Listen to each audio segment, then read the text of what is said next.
Hello, and welcome to our channel, Polyamor POV, a channel dedicated to sexual research and education, as well as the decriminalization and destigmatization of sex work around the world. I am your video essay host, E-Girl Godfather. Former pro gamer turned drug dealer, I've now decided to start my own business in sex work and content production. To investigate on the front lines of this industry, I've decided to become a video director, adult film actor, and what I like to call an e-pimp. There's been a lot of buzz lately on the internet about these two guys, a couple of interweb pimps that have been getting a lot of attention, one of which in particular, not for very good reasons lately. Before we can discuss them, I think that we need to understand what exactly pimping means. When you hear the word pimp, what comes to mind? Big hats, fancy clothes, the girls, the money. Glamorized at times and demonized at others, pimpin', as well as sex work in general, has historically had a pretty bad rap. Any form of organized crime in our societies has generally been met with hostility from the ruling elites. Elites whose gods and religions have decided long ago which actions are morally permissible for women to act out, especially when it comes to their precious labor force incubation units, or expressing their sexuality outside of wedlock. With the recent overturning of Roe v. Wade, it is evident that the patriarchy intends to continue to regulate what a woman can and cannot do with her body parts for years to come, creating more drama and division within our American society. Today, the Supreme Court of the United States expressly took away a constitutional right from the American people. So, what does this have to do with pimps? What exactly makes them organized criminals? A pimp, if male, or madam, if female, is simply put someone who aids a sex worker in the solicitation of sexual services for money or goods, and makes a profit from it. By working together as a sex working team rather than individuals, this crime is now legally considered organized. Oh my God, you were a pimp. What? God, no. No, I was just trying to help a friend. This aid can come in many forms, such as acting as the sex worker's agent, manager, or security guard, sometimes all three. The pimp is an accomplice to the actual criminal act of a woman exchanging sex for wealth, regardless if the transaction is completely consensual. But why, you may ask? If both parties are of the legal sexing age and agreed to the terms of this exchange, then what is the crime being committed? Where is the harm? Why should prostitution be illegal? Selling is legal, fucking is legal. Why isn't selling fucking legal? Women don't. They basically just don't think like that. You see, the masculine perspective sees all women as feeble-minded and sexually pure. When women deviate from this perceived norm, men do not like this, and have passed laws to try and stop it, as if promiscuity is a disease that must be contained. The purpose of criminal laws, on a fundamental level, are based on protecting others in the society from harm. Harmful acts, such as physical violence or property damage, are not something that anyone would want to happen to them. So, if we as a society can all universally agree on that, then we make a law against committing said acts.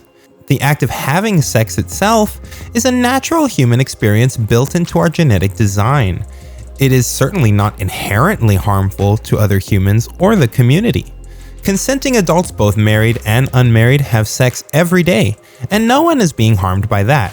There's no outrage from the community around them. So why does it become a crime only when money gets involved? You know, why should it be illegal to sell something that's perfectly legal to give away? A recent tweet by whorelord Ayla Girl highlights the contradiction in our modern society perfectly.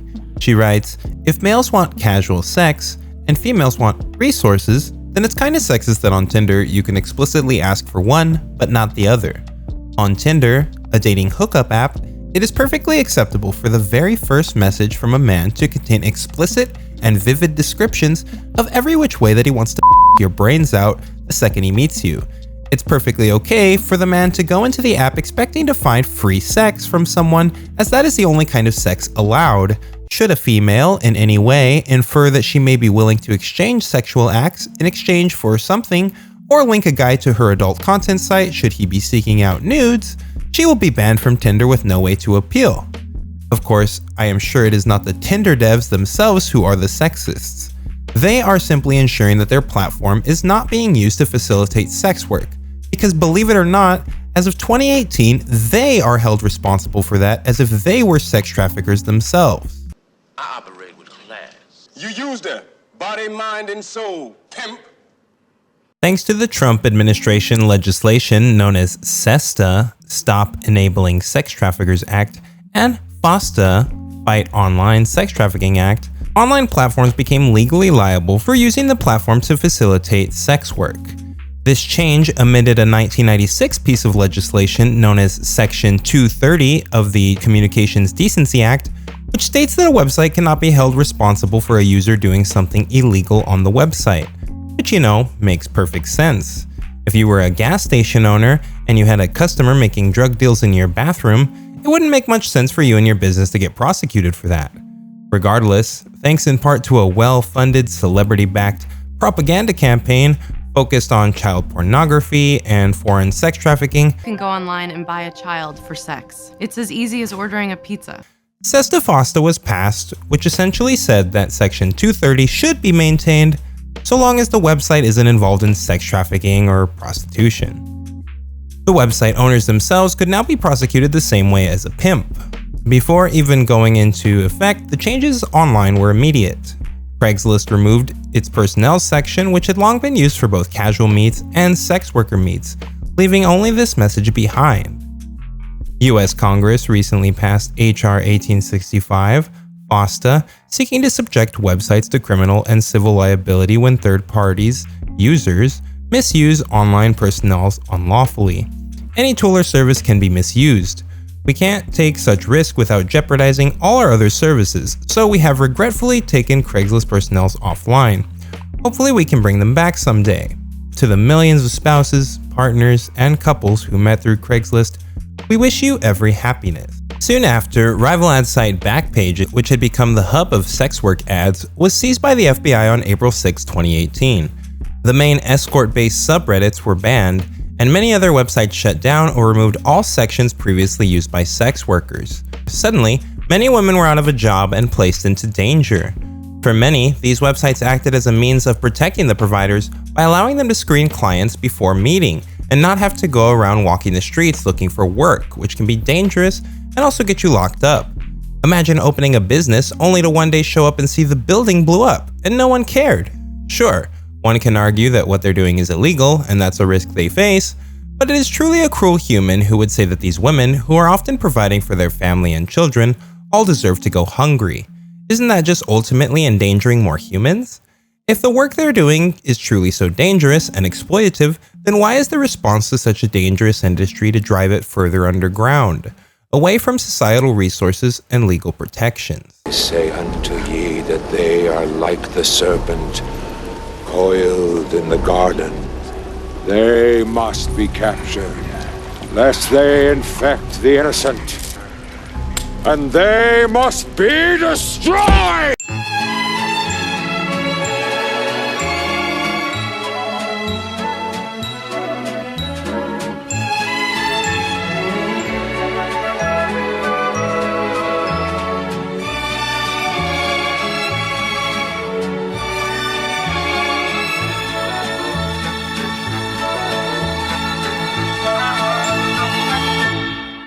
Prostitution has long been referred to as the world's oldest profession. While perhaps exaggerated, sex work has truly existed for millennia. The earliest records of prostitutes dates back to 2400 BC in Sumerian texts about various female professions at the time. Various lines of text referring to the rights of prostitutes can be found on the Code of Hammurabi. The full history of sexual regulation and sex commerce is a fascinating tale of ebbs and flows, which I'm sure we will dive into many times on this channel. But for the purpose of this video, just know this. Anytime that a Catholic or Christian emperor or political party was put into power was when the crackdowns and prohibitions came about. Funny how that works, huh? Now, let's talk about...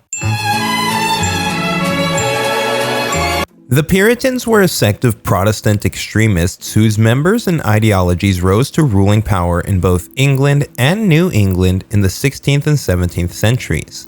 Puritans in both England and New England believed that the state should protect and promote true Christian religion, and that said religion should influence our politics and social lives.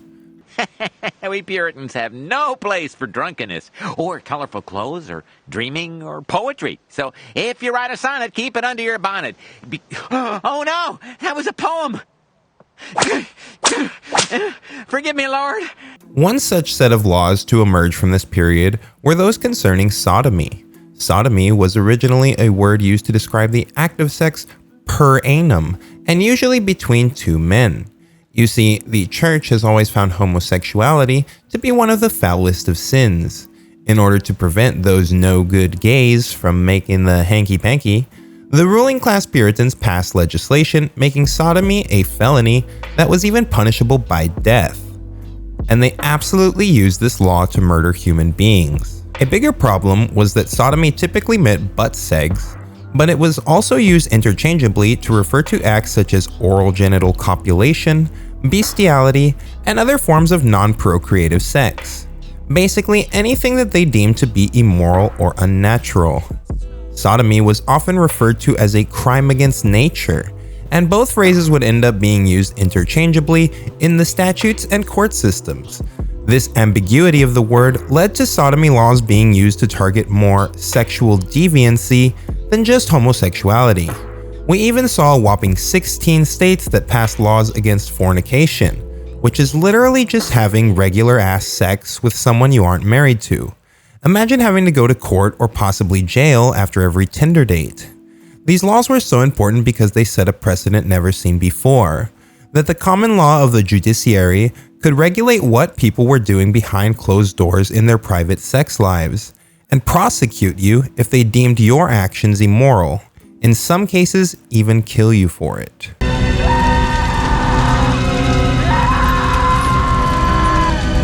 ashes of corruption are as incense to the Lord. Funnily enough, the sale of sex was not a criminal offense in the 17th century. When prostitutes were punished as sexual deviants, it was under laws against adultery or fornication or for being common night walkers, a legal term at that time for a woman who was found to be strolling the streets at night for immoral purposes. I am seriously not making this up. Fucking Puritans. Oh, such language from a woman. Oh no, I just thought of you as a woman. Now, let's fast forward a few centuries. On March 3rd, 1875, US Congress passed the Page Act banning the immigration of Chinese prostitutes. This act solidified two very dangerous precedents into American law.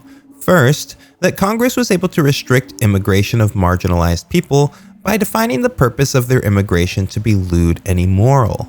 This was the very first federal law restricting immigration in the United States, which marked the end of open borders. This act would pave the way for the passage of the Chinese Exclusion Act a few years later, the only law ever implemented to prevent all members of a specific ethnic or national group from immigrating to the United States. The propaganda narrative behind these laws was that the Chinese men and women who flooded into the country during the California Gold Rush era were in fact whores and slaves working for their masters back in China. Now I have no further use for his daughter. In the article Polygamy, Prostitution, and the Federalization of Immigration Law, Carrie Abrams writes, most Chinese women migrating to the United States in the early 1970s were prostitutes or second wives in polygamous marriages. Congress feared the unorthodox Chinese practices of polygamy and prostitution, believing that these customs were reflective of an underlying slave-like mentality that rendered the Chinese unfit for democratic self-governance. She later elaborates, the impulse to exclude Chinese prostitutes stemmed from the profound differences between Chinese attitudes towards sexuality and family structure and the more rigid American system in which monogamous marriage was the only permissible outlet for female sexuality. Unlike the American dichotomy of proper wives versus prostitutes, the Chinese system is better described as a continuum in which a China woman's status was dependent on her sexual relationships with Chinese men. First wives enjoyed the highest status, followed by second wives and concubines, followed in turn by several classes of prostitutes. Americans responded to the system in two ways: through a fascination with polygamy, and through a conviction that the Chinese treated all women, whether wives in polygamous relationships or prostitutes, as slaves.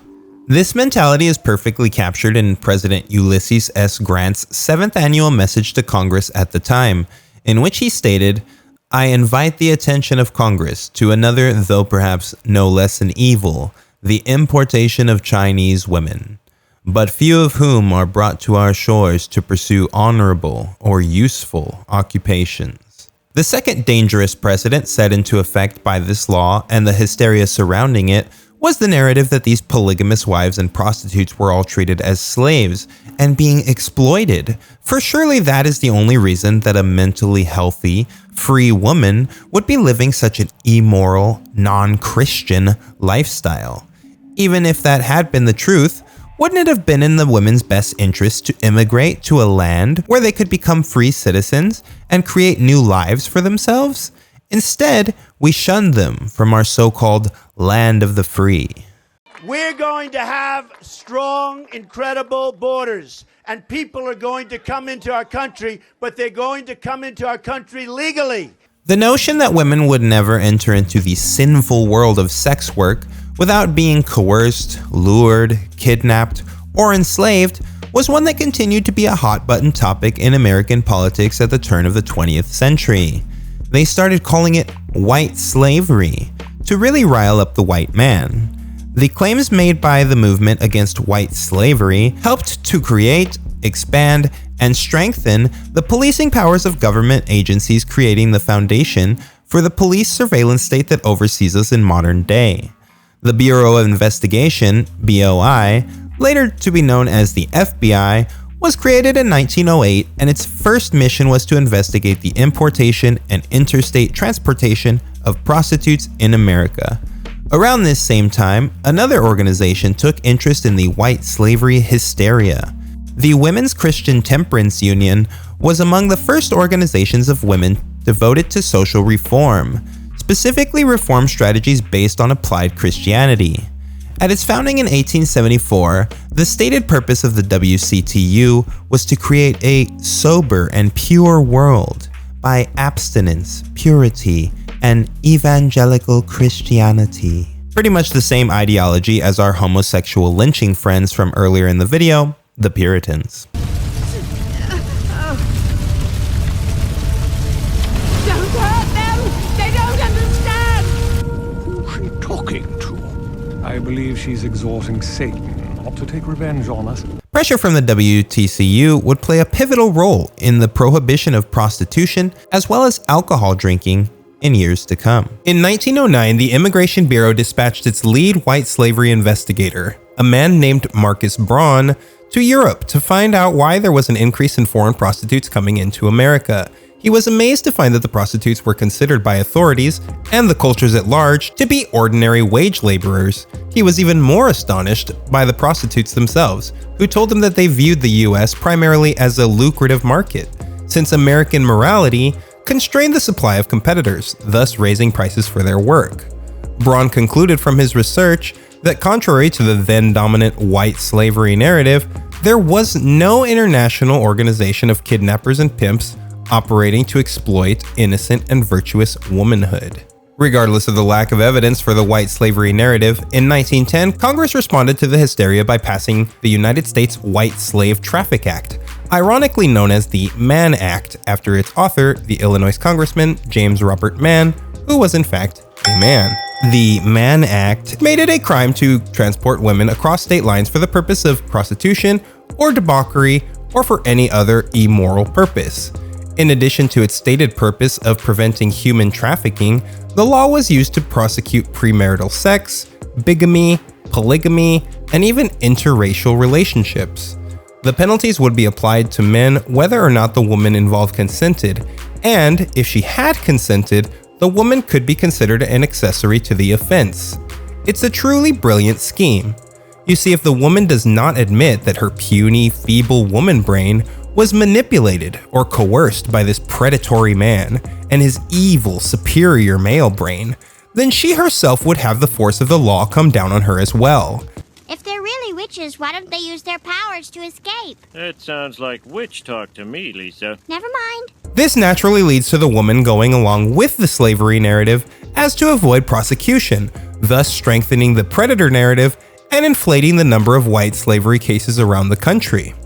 Thanks to this increase in Mann Act cases, the newly created FBI grew rapidly, from some 60 agents to more than 350, opening up a white slave division and operating in every major city in the country within just 5 years. I am going to create a new special deportation task force focused on identifying and quickly removing the most dangerous criminal illegal immigrants in America who have evaded justice. During those 5 years, increasing pressure from the women's suffrage movements such as the WTCU and Mann Act FBI crackdowns led to the closure of brothels around the country. Sex workers were forced back into the streets, no longer under the protection of the madam or the house. Despite the intended purpose of these laws to liberate women from male oppression, it actually had the opposite effect in most cases. When it came to immigrant women, for instance, they actually discovered a loophole that by marrying a US citizen, they could gain citizenship despite their status as a sex worker. Between 1907 and 1911, nearly 80,000 women suspected of being prostitutes or being sexually immoral were barred from immigrating to the United States.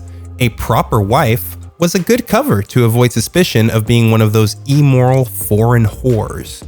Seeing as the Page Act and Mann Act's main targets were sex-working women, it left most of them who wanted to immigrate with no choice but to find an American man who would be willing to marry them and essentially become his sex property to become a citizen. Good personality consists of a chick with a little hard body, who will satisfy all sexual demands without being too slutty about things, and who will essentially keep her dumb fucking mouth shut. The white slavery commissions and Christians did not like this marriage loophole at all. In the article Trafficked White Slaves and Misleading Marriages in the Campaigns Against Sex Trafficking, Jessica R. Pliley writes, "The cynical use of marriage to enable prostitution highlighted young women's vulnerability in both the wage labor market and the marriage market. The problems with using false marriages, or even worse, real marriages, as a method to traffic women was multivalent. First, it undermined the sanctity of marriage, an arrangement that in American law depended upon the exclusive sex right of the male head of household to the female dependent to establish legitimate heirs.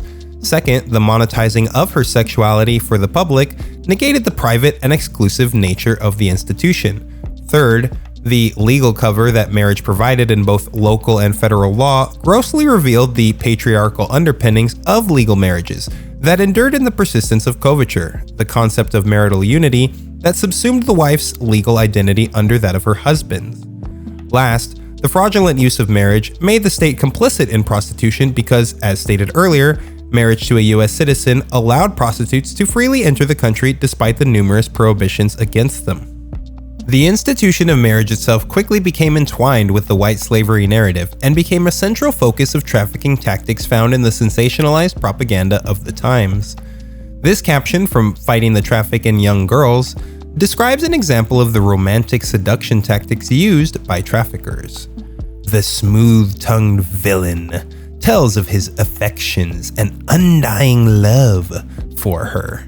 He paints a beautiful picture of how happy they will be. She is enraptured and promises to meet him and go to dinner with him. Dear God, how vile.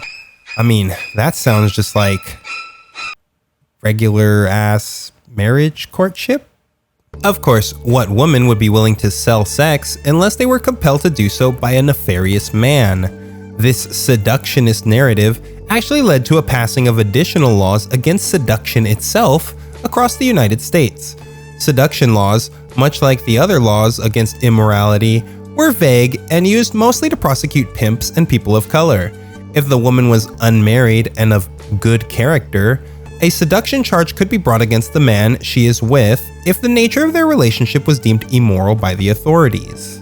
The most prolific seduction case using the Mann Act was that of world heavyweight boxing champion Jack Arthur Johnson. At the height of the Jim Crow segregation era, Jack made history, becoming the first ever Afro-American world heavyweight boxing champion. Johnson was a hero and a symbol of pride in black communities in a time where they had very few. During his time as world champion, he was likely to have received more press attention than every other notable African American during that time. Thanks to his flashy lifestyle, and more importantly, his then taboo relationships with multiple white women, Jack was as notorious as he was famous. As would become customary practice of the FBI when it came to black heroes, a racially charged case was brought against the champ, claiming that he had violated the Mann Act, as it was alleged that Lucille Cameron, a white woman he was courting, was engaging in prostitution as they were crossing state lines. When her mother, Mrs. F. Cameron Falconet, came to Chicago and went to the police, charging Johnson with abducting her daughter, the Justice Department's Bureau of Investigation agreed to take the case. Jack Johnson has hypnotic powers, Mrs. Cameron Falconet assured the press, and he has exercised them on my little girl. I would rather see my daughter spend the rest of her life in an insane asylum than see her the plaything of a nigger. Thanks to the Mann Act, this would make Jack a human trafficker. Thankfully, his soon-to-be wife refused to cooperate with authorities and the case fell apart, but the Bureau wasn't done yet. Less than a month later, Johnson was arrested again on similar charges. Another alleged prostitute named Belle Schreiber, who he had been seeing years earlier, testified against him, despite the fact that the relationship used to convict him took place before the passage of the Mann Act. Johnson was convicted by an all-white jury in June 1913 and sentenced to a year and a day in prison plus a $1,000 fine. Johnson decided to skip bail and leave the country. He lived in exile for 7 years before returning and surrendering himself to federal agents to serve out his sentence. His public image had taken a big hit, and many petitions over the years were filed to have his record pardoned. It would take over 100 years, long after his death, for Jack Johnson to receive his presidential pardon, clearing his record, ironically from Donald Trump. Heading up this organization is the #1 G-Man, the famed John Edgar Hoover. As director of the Federal Bureau of Investigation, Mr. Hoover has built up his organization from a relatively obscure agency of the Department of Justice into one of the best-known institutions of its kind in the world. When J. Edgar Hoover assumed the directorship of the BOI in 1924, he redoubled the Bureau's efforts to police interstate immorality, and used the white slavery hysteria to demand an even bigger budget to expand the reach of the Bureau. Through the 1920s and 1930s, tens of thousands of investigations were launched, securing more than 7,000 convictions for cases involving bigamy, adultery, seduction, or relations between white women and non-white men.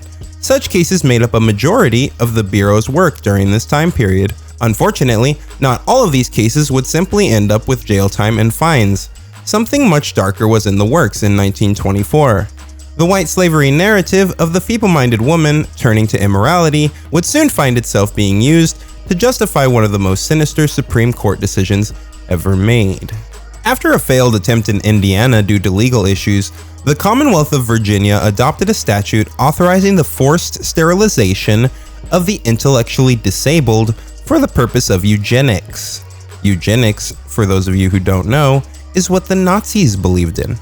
It's also pretty much what our witch-burning founding fathers, the Puritans, wanted for us as well. Looking to determine if the new law would pass a legal challenge, on September 10th, 1924, Albert Sidney Priddy, superintendent of the Virginia State Colony for Epileptics and Feeble-Minded, filed a petition to his board of directors to sterilize one Carrie Buck, an 18-year-old patient at his institution who he claimed had a mental age of 9.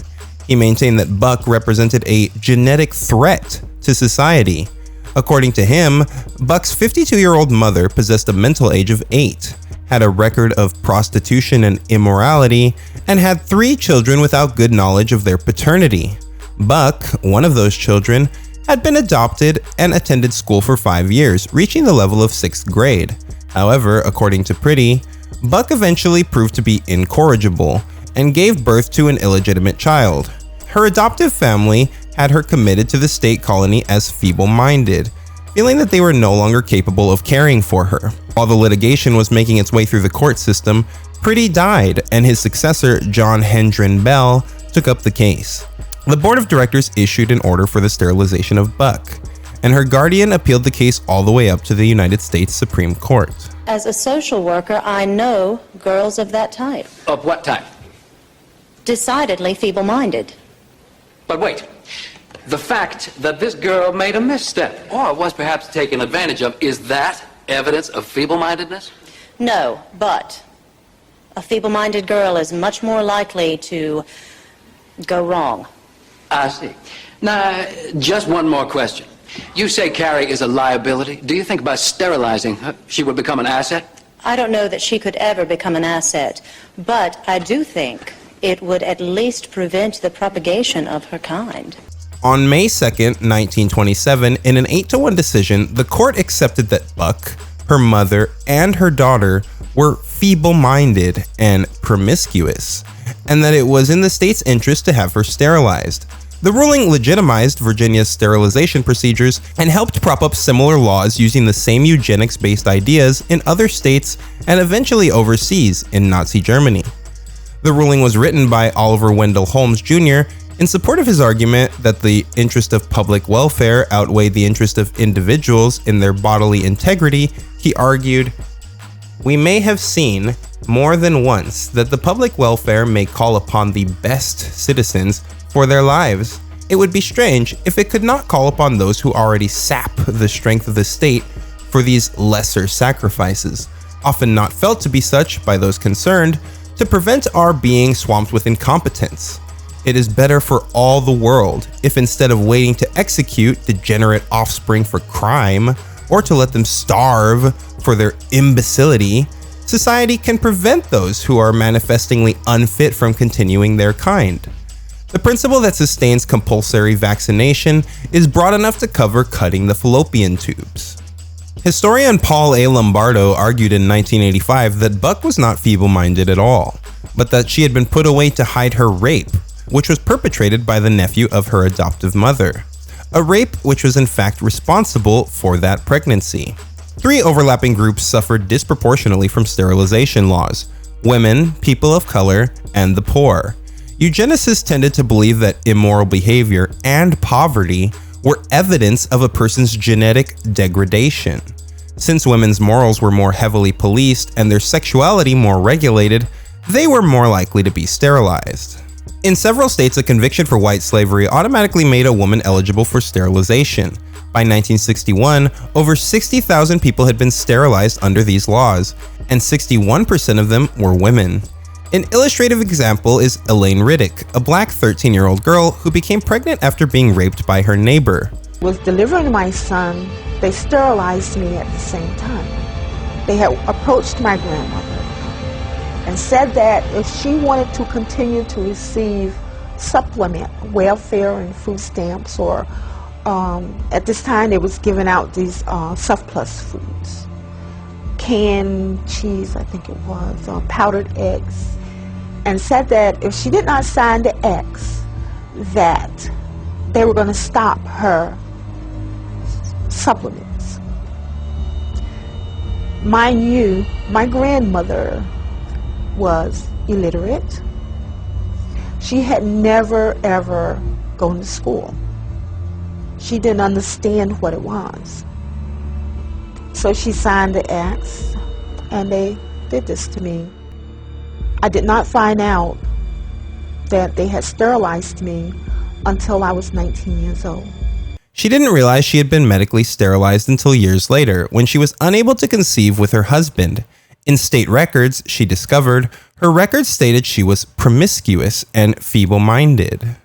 They were saying that feeble-mindedness is hereditary. So they sterilized me so I would not produce my kind.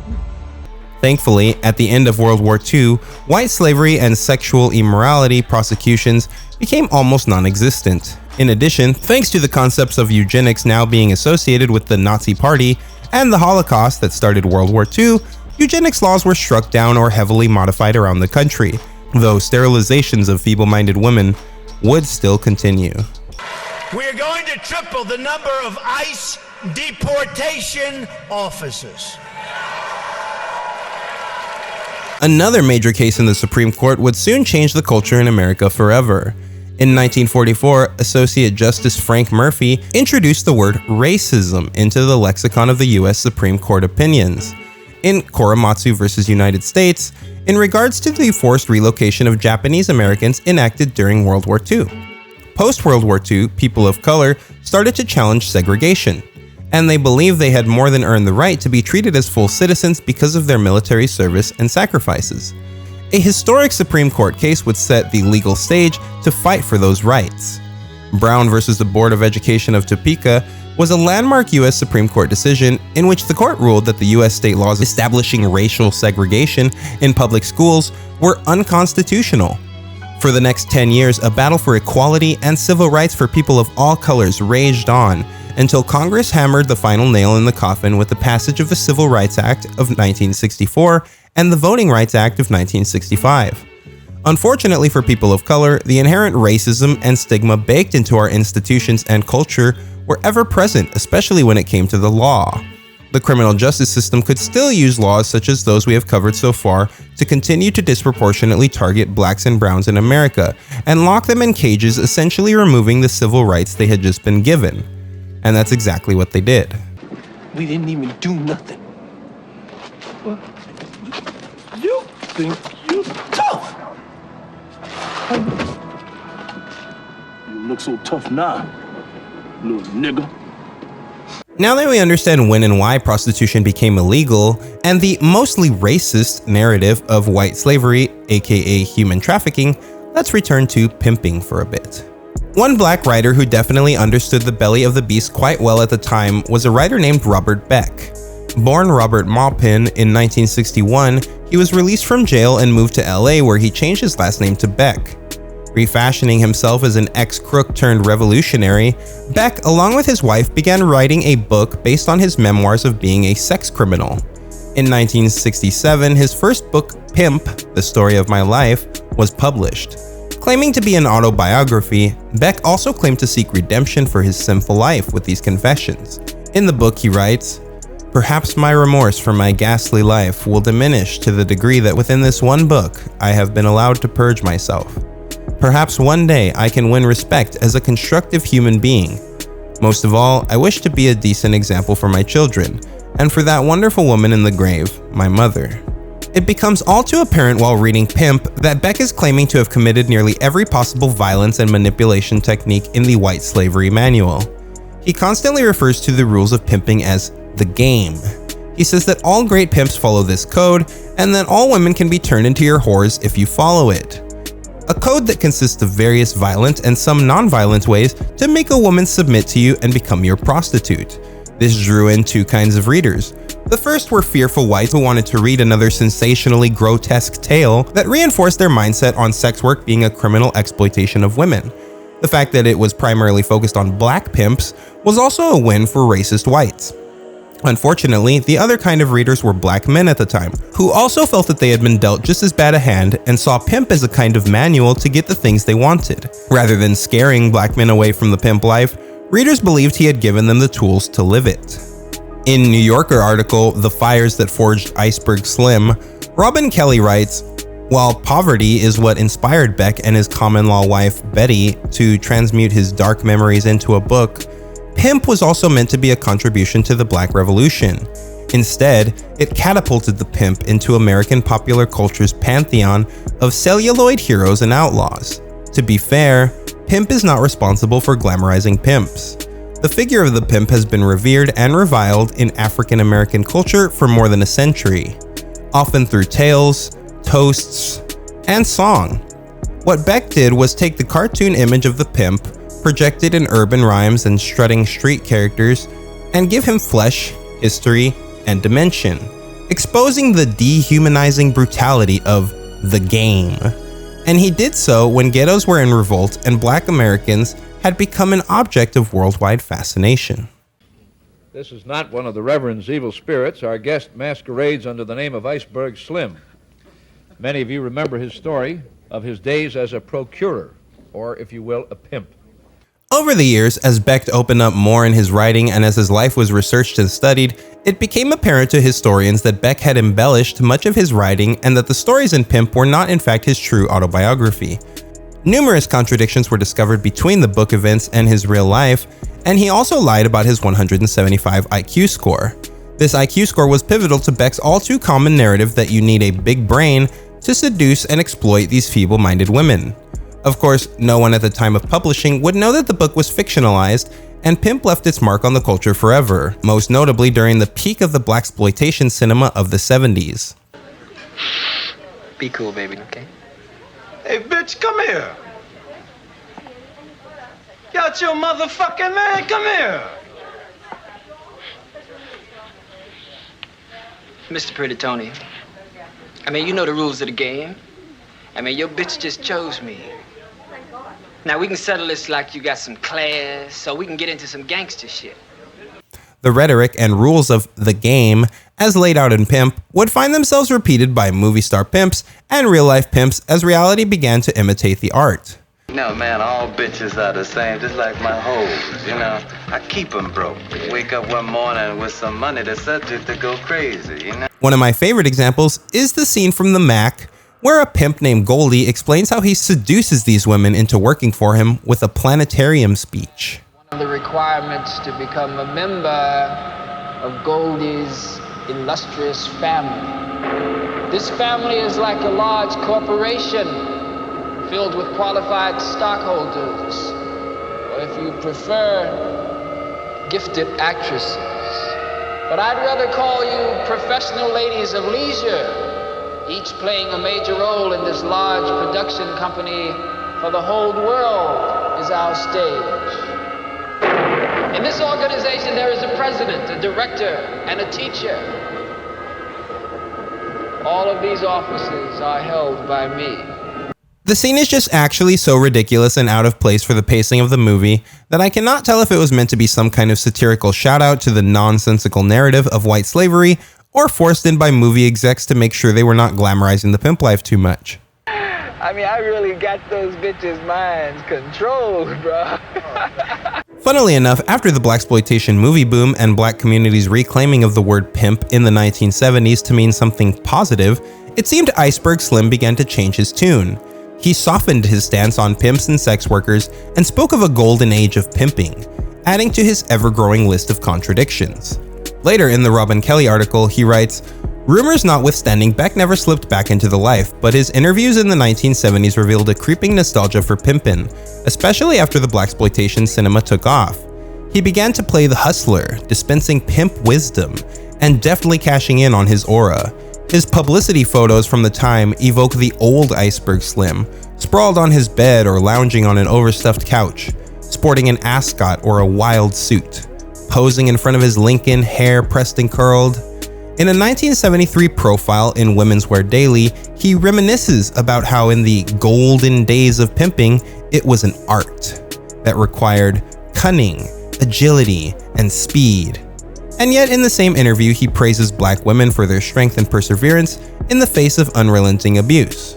In my opinion, Robert Beck was indeed a smart con man, and the real con was reaffirming to white Americans the violent and gritty stories of black men exploiting women that they wanted to hear in order to sell millions of books. It is no surprise to me that the Black Panther Party wanted nothing to do with Beck, despite his constant praise of them. I do truly believe that Beck intended the message of his book to highlight the struggles of black culture during his lifetime and to try to scare his readers away from the pimp life and jail. Unfortunately, he believed that the best way to do this was to demonize sex work and reinforce the racially fueled white slavery narrative by giving it a black mascot named Iceberg Slim. It would seem to me that Beck was a revolutionary second and a businessman first. He knew that his greatest commodity was his street cred, and he pimped it, even as he disavowed it. Ironically, in a lecture at Chicago's Malcolm X College, Beck told the students advice that I believe he himself really needed to hear. When you exploit your own kind, you are in effect a counter-revolutionary.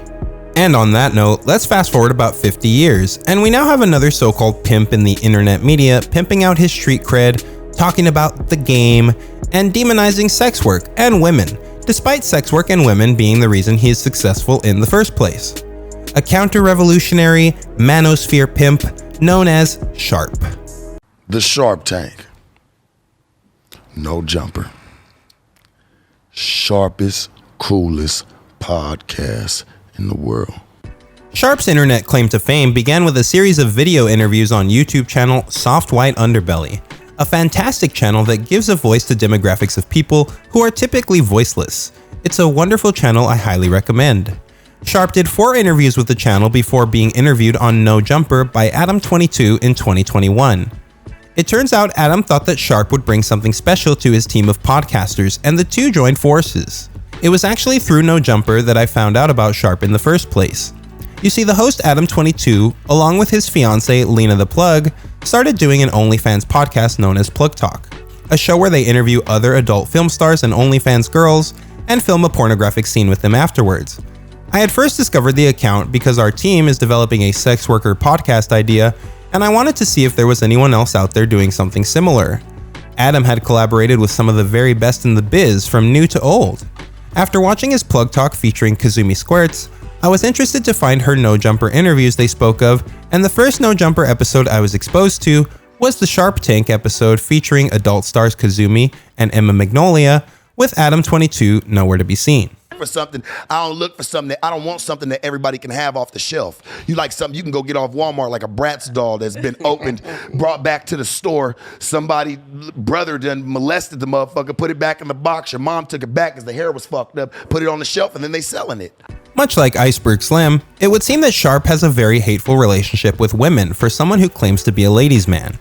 Not only that, but for someone who sells sex, he sure has a lot of shame surrounding the act of sex, and projects that onto his female guests religiously. But I know that it's not even really necessarily about the money for you. I know that. It's not. It's not about the money. It's about just having people you want to feel loved, even if the feeling is just, we know it's fake. It's not real, you know, but you still cling to that. Like validation. You're talking about like validation. You still you cling to that. You'll go broke tomorrow to keep that validation. You'll break your life. Yeah, you would. No, Yes, I grew out of that. You grew out of it? Yeah. It's still on your mind. I'm not like doing dumb shit for clout anymore. It's still on your mind. Sharp literally preaches in the same way a preacher would, by roping you in with a lot of half-truths about how shit's fucked up, and then telling you he has all the answers. Like Slim, Sharp contradicts himself and his supposed philosophies constantly, which makes his thoughts hard to follow. Hey, I'm gonna do everybody a big favor right now. I'm not telling on anybody. I'm not telling you anybody that I know. Tell him, man. Tell him your name, man. Tell him where you from. Tell him where we at. And tell him you watching Too Real for TV on How You Ride. Look, man. This Sharp to P. You dig what I'm saying? We out in this Las Vegas, Nevada, man. Real San Diego reputable, man. You feel me? Fuck with my nigga Maroy, man. Fucking crazy. That's dry snitching. Too Real for TV. You dig what I'm saying? Shout out to my nigga Big Tone to P, man. Everybody get on, oh yeah, well this person, that person, no, all the people that know me, that I know, hey, I pay my homage to in person. You dig? All my niggas out there, man, Slick, Vic, everybody. I have to pay it on the fucking camera. Roy, you know I fucks with you, church, real tough, man, you know. All my niggas. Fuck is wrong. Man, Lil Mac, Dollar, all you niggas, man, Chicago players, man, y'all niggas know I fucks with you, man, for real, and I'm coming back to the house, man. He talks with disgust towards kink. What is that? It's when the guy comes in one girl's mouth. And then three nasty motherfuckers come together, do even some more nasty shit. That's what it is, bro. Judges women's worth based on how many partners they've slept with.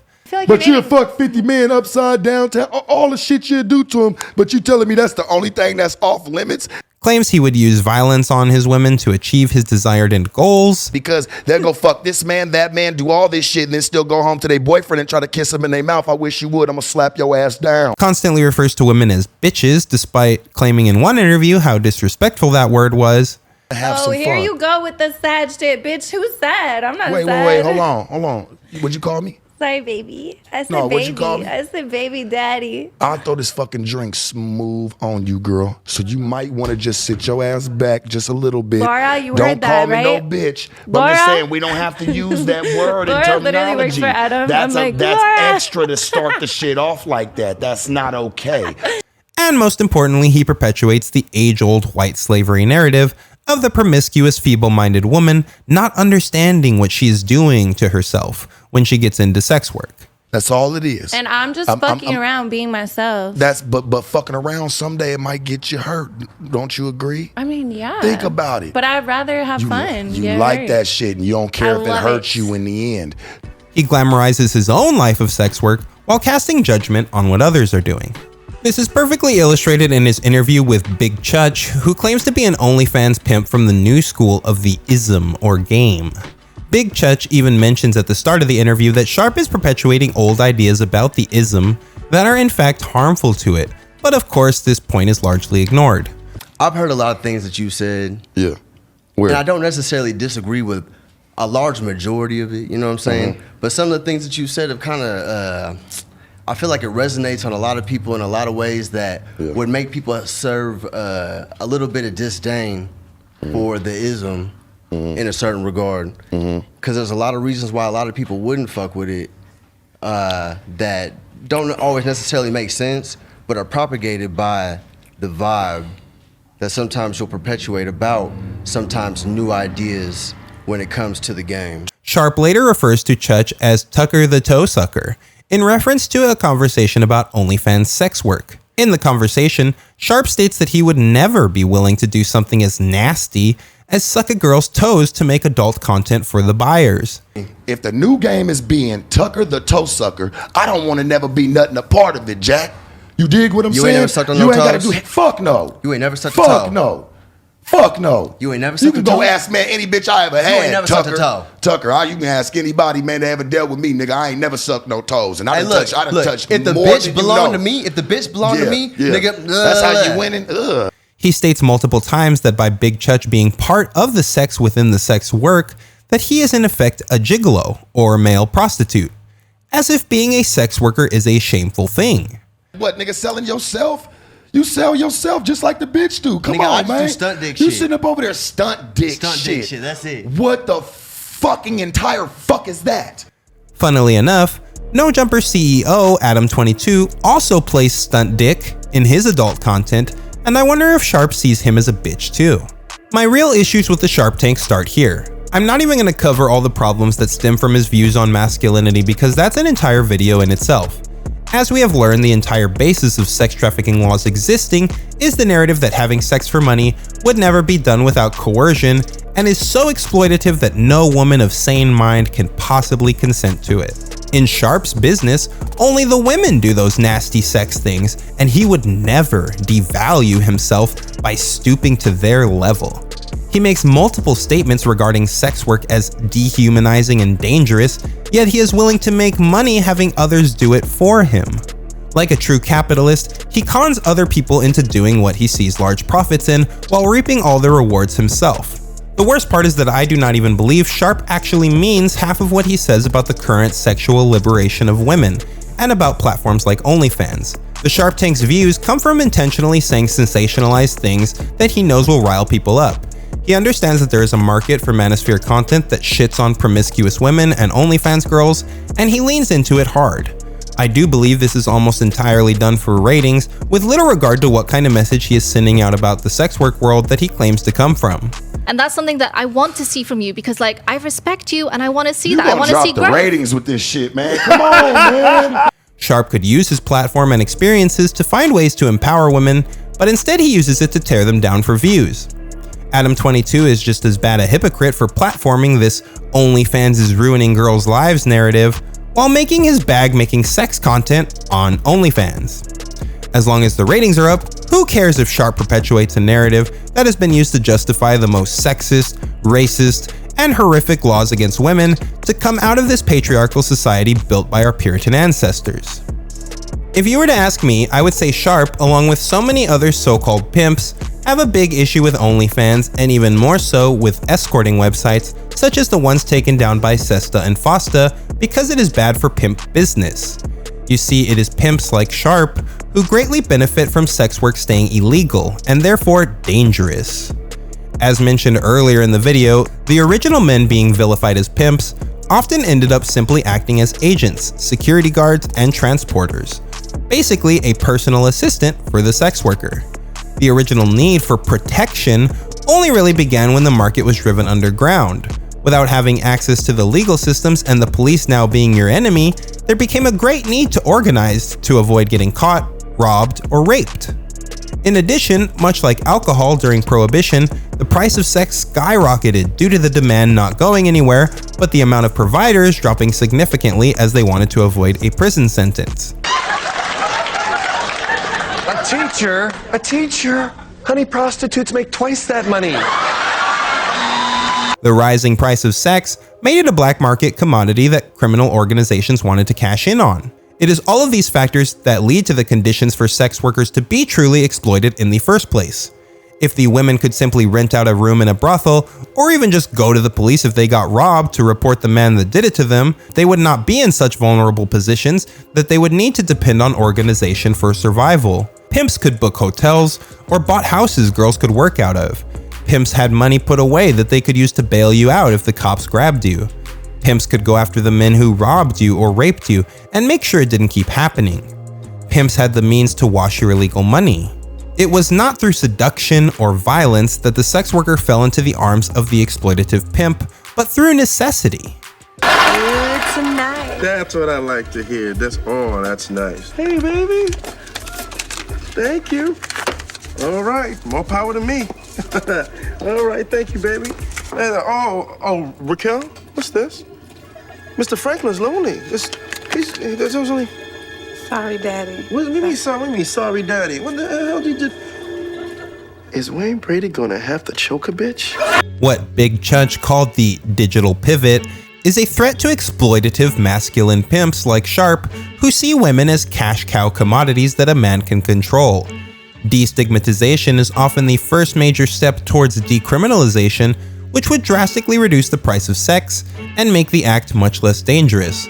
The less dangerous the barrier to sex work becomes in society, the harder it gets for real human trafficking scenarios to occur. OnlyFans, and even more so websites used to provide escort services, take away the power from those who seek to exploit these women and place it directly in the sex workers' hands, giving them the ability to provide independently. In other words, they get to keep all the money, and neither the old school pimps nor the current billion-dollar sex work monopolies want that to happen. During the digital pivot of our American society post-Y2K, globalization had morphed the white slavery hysteria into a new menace for the FBI to investigate: human trafficking. The Victims of Trafficking and Violence Protection Act of 2000 was signed into law by President Bill Clinton near the end of his term.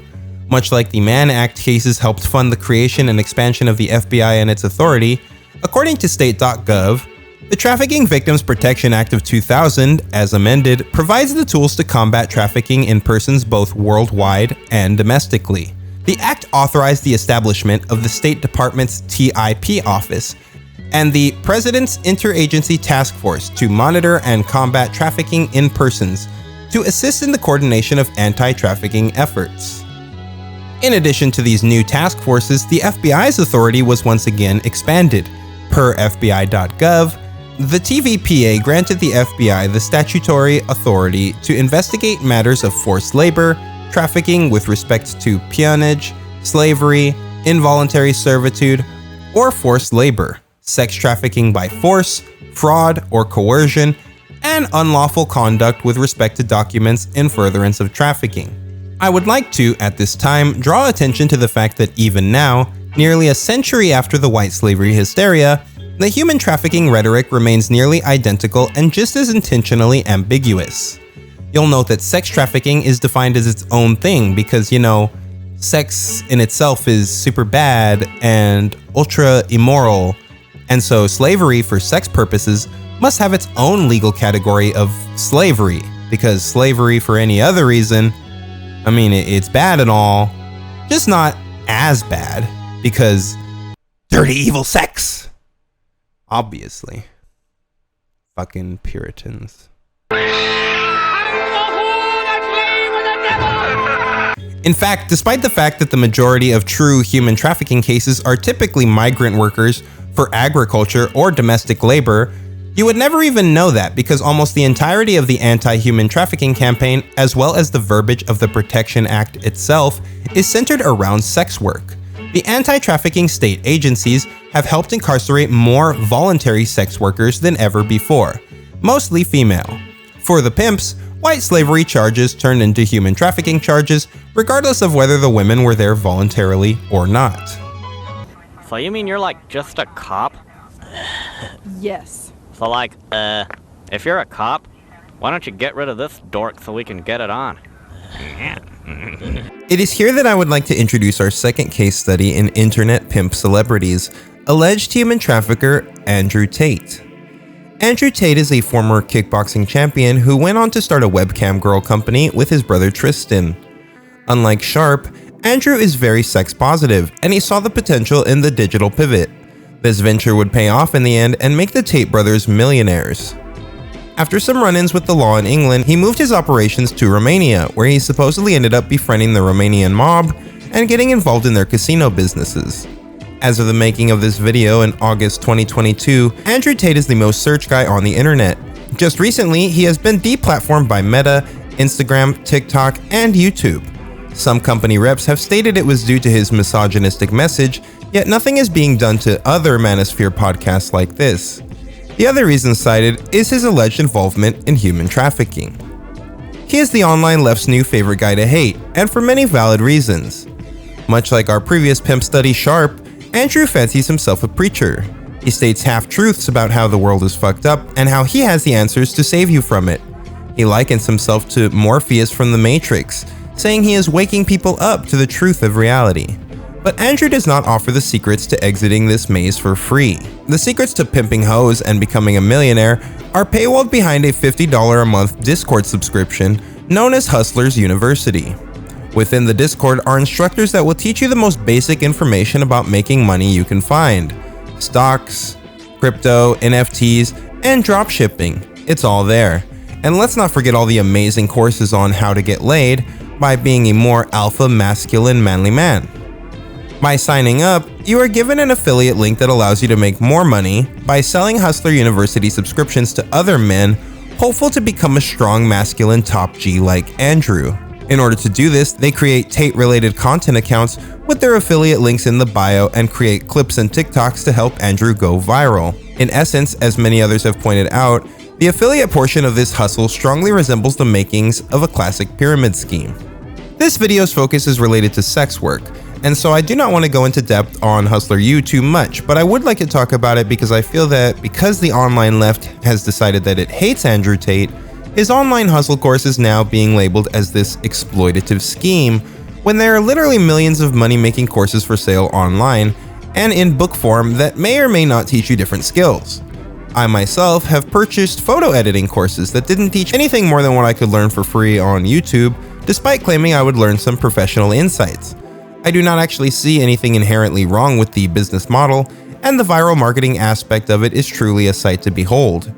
What is most fascinating to me is that it is almost as if Andrew has created a way to sell an OnlyFans-like subscription to masculine men as a man. Much like how online sex workers sell fantasies to their clients for a price every month, Tate does the same thing. He's just selling a different male fantasy, one of hot babes and Bugattis. No true harm is being done and no crime is being committed, so I don't really agree with most of the opinions I've seen online regarding this side of Tate's business ventures. It's just another professor with a shitty course. The other main talking point currently being brought up against Tate and his brother is the human trafficking allegations they were slapped with and the police raids that came with them. Watch what H3H3 had to say regarding Andrew Tate on his recent podcast. Cobra Tate, the human trafficker. I like to call him that, so people, it's like I don't want to. They want word association. Yeah. Andrew Tate, the human trafficker. We like. Now, I am not here to claim that the Tate brothers are upstanding dudes, nor that they are innocent. But let's not forget that human trafficking is a broad term that has been used to target voluntary sex workers and their accomplices for nearly a century. If you've been following this video since the beginning, it should make all the sense in the world that such charges are always involved when sex work is involved, and in the modern era, a camgirl house might as well be considered a brothel of sorts when it comes to the police or courts. Footage of the alleged victim's mother being interviewed paints an even clearer picture of what's going on here. S-ar putea să fie cu am pe telefon pe aia, cred că unde a ieșit ea la cafea cu asta prima dată. Și Și am văzut-o care figură dubioasă și nu mi-a plăcut, dar zic, nu întreb pe fată că zic, hai și acolo o colegă la facultate. Dar din fotografie mi-am dat seama că aia nu e lucru curat. Acum câteva zile. Sound familiar? The exact same kind of narrative that Lucille Cameron's mother brought to the authorities against Jack Johnson, minus the racism. The mother refuses to believe that her virtuous daughter would ever act that way if not for the nefarious Tristan Tate's seduction technique. The similarities between Tate and Johnson's cases are actually astounding. A world champion fighter who openly speaks his mind and gives no fucks is tied up in trafficking allegations due to a mom calling the police to save her virtuous, misguided daughter. I wonder if H3H3 would be shouting from the rooftops that Jack Johnson was a vile predator as well. With all that being said, I think that there are plenty of other issues that are at play that would lead people to believe that the Tate bros are exploiting women. Mostly because they admit that they are. Like, you say a lot of stuff about women like that they're your property. That's not what I said. I was talking about an OnlyFans company when that question was asked. But I said that if a woman is going out with a man, she belongs to that man. That's his woman. So if she wants to do OnlyFans, she owes him some money because she's his. Yes, that's what I said. Well, that's crazy. You think if Although Andrew Tate clearly has a positive outlook on women doing online sex work, his misogynistic views on men and women paint a picture that he treats his women as his personal property and that they must act as such. If I understood what you said, that if a guy and a girl is dating and a girl does OnlyFans, she owes him a cut? No, 100%. His girl. 100%. He is his girl. But what does that have to do with anything? Because she's his. Yeah, so that's so that is you saying that women are your property. It's not about being property. It's about the fact that she belongs to him and the intimate parts of her body belong to him because they're in a relationship. And if she wants to sell those, he has a stake in those intimate parts of her body. So it's reverse. Male porn star owes the woman. I don't know, because I think the women belong to the man. I think the woman's given over that's inherently where you get called sexist. He has been clipped many times saying that if he has a girl making her money doing online sex work such as OnlyFans, then she owes him a majority of the money she earns. He has also stated in multiple interviews regarding his webcam business that he collected most of the cam girl's earnings for himself. I don't think there's anything intrinsically wrong with women doing OnlyFans, as long as I had influence and control over it. What do you mean? Doing a video photographer and get the angles, yeah? No. I'm not doing any real work, but just like taking all the money.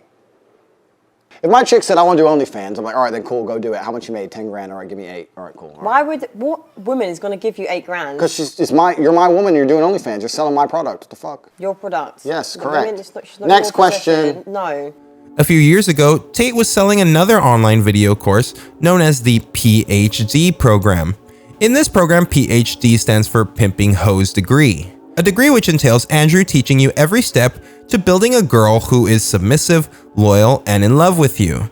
According to Andrew, his expertise in this area comes from his job experience during the webcam days. The website stated, "Literally, that was my job. My job was to meet a girl, go on a few dates, sleep with her, test if she's quality, get her to fall in love with me to where she'd do anything I say, and then get her on webcam so we could become rich together. Whether you agree or disagree with what I did, their submission, loyalty, and love for me doesn't matter. You cannot reject the results, and the results are simple. My girlfriends would do more for me than 99% of men's wives would do for them." It's almost like reading some propaganda straight out of the white slavery days. Andrew Tate has definitely done a wonderful job of literally turning himself into a pimp caricature, and I am sure he loves the good and bad publicity that comes from that. Recently, Tate has even been accused of physical violence against women. A tape has resurfaced that was the alleged reason that Andrew was removed from the reality television series Big Brother. The backlash to these videos has been dramatically sensationalized. Now look, I completely understand that most of you are a bunch of vanilla prudes, and that is just what your Puritan ancestors wanted for you. But contrary to what you may feel, there is an entire world of kink play in which this exact type of behavior is acted out, consensual, and fun for both parties. It makes all the sense in the world to me that a masculine tryhard like Andrew Tate gets off on some daddy dom roleplay in which Tate gets to live out his ultimate capitalist dream of owning other women as sexual property. It should be obvious that these girls would not be letting him record this and responding to the camera if this was real abuse. Everyone, I just wanted to say something about the video that's been released recently about me and my ex-boyfriend, Andrew Tate. Andrew is my still great friend. What you guys saw on the video, it's just what we used to do. It was just pure game. He's a great guy. He would never hurt anyone. You white knights have even less of a right to police and judge what goes on in someone's personal sex life than the law does. And I already think that the law should have zero say in that to begin with. As we have seen in this video time and time again, the morality laws surrounding sex have harmed so many more than they have helped. Speaking of those laws, after 4 grueling centuries, in a 2003 Supreme Court case, Lawrence versus Texas, a groundbreaking decision was made that butt sex was in fact now legal. Not just with girls, but even with boys.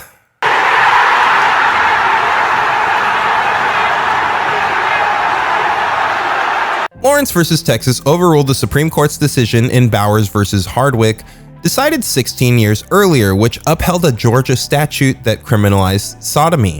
In 1998, John Geddes Lawrence Jr., an older white man, was arrested along with Tyrone Garner, a younger black man, at Lawrence's apartment in Harris County, Texas. Garner's former boyfriend had called the police, claiming that there was a man with a weapon in the apartment. Sheriff deputies allegedly found the men engaging in sexual intercourse per annum and charged those nefarious homosexuals with a misdemeanor under Texas's anti-sodomy law. Both men pleaded no contest and received a fine, but the police had cock-blocked the wrong gay dude. With the help of a gay rights activist organization, they were able to appeal their sentences all the way to the US Supreme Court, where they won in a 6-3 split. This historic move is heralded by some as the Roe v. Wade for gay sexual rights, but it extends beyond that. Not only did Lawrence versus Texas make sodomy laws unconstitutional, but nearly all private sexual acts between consenting adults became legal. Lawrence holds that the state cannot demean people's existence or control their destiny by making their private sexual conduct a crime. Lawrence versus Texas was also used to invalidate fornication laws around the country that still existed in the 2000s. Unfortunately, one private act was purposefully excluded from these protected consensual sexual acts: prostitution. In 2004, a prostitute by the name of Donna L. Williams would try to appeal her prostitution sentence, citing Lawrence versus Texas, given that the act was between 2 consenting adults. Unfortunately, the state did not agree on this one. Williams was sentenced to 4 years of imprisonment. Reasons given for the judgment included secondhand effects of prostitution, such as infidelity in the community and venereal disease. In reimagining the right to commercial sex, the impact of Lawrence versus Texas on prostitution statutes, Beckley's Garcia writes, "The articulated interest described in Williams supports the notion that prostitution statutes exemplify male supremacy and misogyny. Although state goals are veiled in the language of protection of the public welfare, they are in fact rooted in the animus against sex workers. A closer look at these state interests demonstrate that the private conduct is being regulated for the unconstitutional purpose of animus. Many strong arguments for the lack of rationality of prostitution statutes, as discussed earlier, are ignored."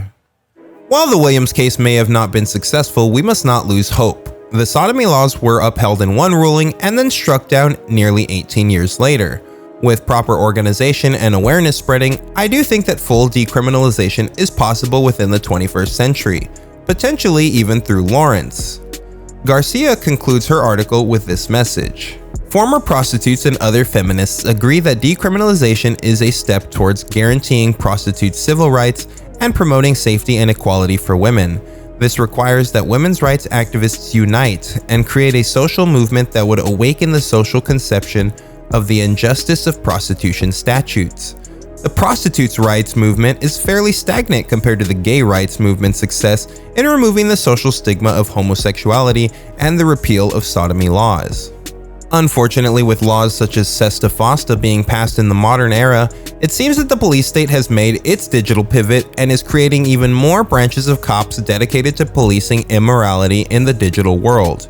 By repackaging the white slavery narrative into a feminist anti-child rape campaign, They have justified more laws that end up harming sex working women and amending internet privacy acts to gain more control over how people are using the web. The war on sex work is one of the pillars that upholds the racist and misogynistic social order we live in today, and it must come to an end. In order to come together to fight for sex worker rights, I believe that pimps and madams need to return to their roots and stop seeing these women as commodities they can exploit for big stacks of cash. The purpose of a pimp was not an exploiter, but a helper. The reclaiming of the word pimp to mean something positive in black communities in the 70s was still ultimately tied to toxic masculinity, as it was associated with power, success, and having many women. In the 90s and beyond, pimping became a staple ideology of the hip-hop community. The word came to mean something cool and luxurious. Unfortunately, the word has never truly been divorced from its toxic masculine roots. Now these bitches better be out here getting my money. You know Helen back is my bottom bitch. You know that, right? Right. Okay, now the bitch better be out here checking my motherfucking money. Please don't cuss. You know when I'm trying to listen to the word. No, the Lord don't like that. What did I say? You said bitch. And bitch ain't in the Bible. The true issue is that it should have never meant anything negative in the first place.